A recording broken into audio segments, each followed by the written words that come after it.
జూబ్లీహిల్స్ ఉప ఎన్నిక పార్టీలకు రెఫరెండం కాదా? రాష్ట్రంలో అధికారంలో ఉన్న పార్టీ ఏం చెప్తోంది? కేంద్రంలో అధికారంలో ఉన్న పార్టీ వర్షన్ ఏంటి? విపక్ష పార్టీ బీఆర్ఎస్ ఏమంటోంది? జూబ్లీహిల్స్ ఉప ఎన్నిక ముమ్మాటికి రెఫరెండమే అంటోంది బీఆర్ఎస్. కేసీఆర్ చేసిన 10 ఏళ్ల అభివృద్ధికి, రేవంత్ రెడ్డి పాలించిన 2 ఏళ్ల విధ్వంస పాలనకు ఈ ఎన్నికలు రెఫరెండమే అన్నారు బీఆర్ఎస్ వర్కింగ్ ప్రెసిడెంట్ కేటీఆర్. ఈ పోటీ ఏదో ఆషామాషి పోటీ కాదు. ఈ ఎన్నిక 4 కోట్ల మంది తెలంగాణ ప్రజలు జూబ్లీహిల్స్ దిక్కే చూస్తున్నారు.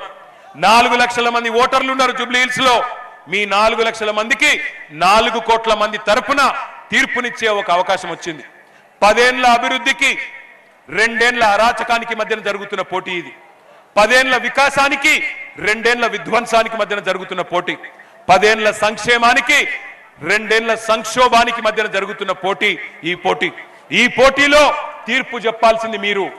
జూబ్లీహిల్స్ ఉప ఎన్నిక ప్రభుత్వ పనితీరుకు రెఫరెండం అనడంపై సీఎం రేవంత్ ఫైర్ అయ్యారు. కేటీఆర్ పై విమర్శలు గుప్పించారు. ప్రతి ఎన్నిక మా ప్రభుత్వం యొక్క పనితనానికి పరీక్షనే. ప్రతి ఎన్నికల్లో వచ్చే ఫలితాలను గెలిచినా ఓడినా విశ్లేషించుకొని ఇంకా ఎట్లా బాగా పనిచేయాలి, పరిపాలన అందించాలి, పేదలకు సహాయం చేయాలనేదే మా ఆలోచన. పనికిమాలినోళ్ళు అప్పుడప్పుడు వచ్చేటోడు ఇట్లాంటి మాటలు మాట్లాడతాడు. సంక్రాంతి పండుగ గంగరెద్దులోళ్ళు ఇట్లాంటివన్నీ మాట్లాడుతుంటారు. నేను ఫుల్ టైం పొలిటీషియన్ అయ్యా, ప్రజాప్రతినిధిని.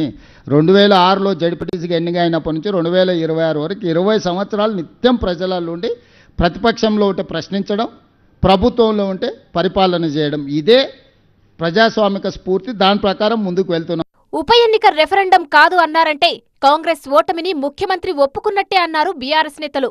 నిన్న నువ్వు రెఫరెండం కాదమంటే నీ ఓటమి ఖాయమైపోయింది. మా మెజార్టీ ఇంకా 50,000 నుంచి 1,00,000కు పెరగబోతుందని చెప్పి సందర్భంగా తెలియజేస్తా ఉన్నాం. జూబ్లీహిల్స్ ఉప ఎన్నిక ప్రత్యేక పరిస్థితుల్లో జరుగుతుందన్నారు కేంద్ర మంత్రి కిషన్ రెడ్డి. ఈ ఉప ఎన్నిక బీజేపీకి రెఫరెండం కాదన్నారు ఆయన. జూబ్లీహిల్స్ ఒక ప్రత్యేక పరిస్థితుల్లో ఎలక్షన్ జరుగుతున్నాయి కాబట్టి నేను ఎవరికి కానీ రిఫరెండం అనుకోలేను.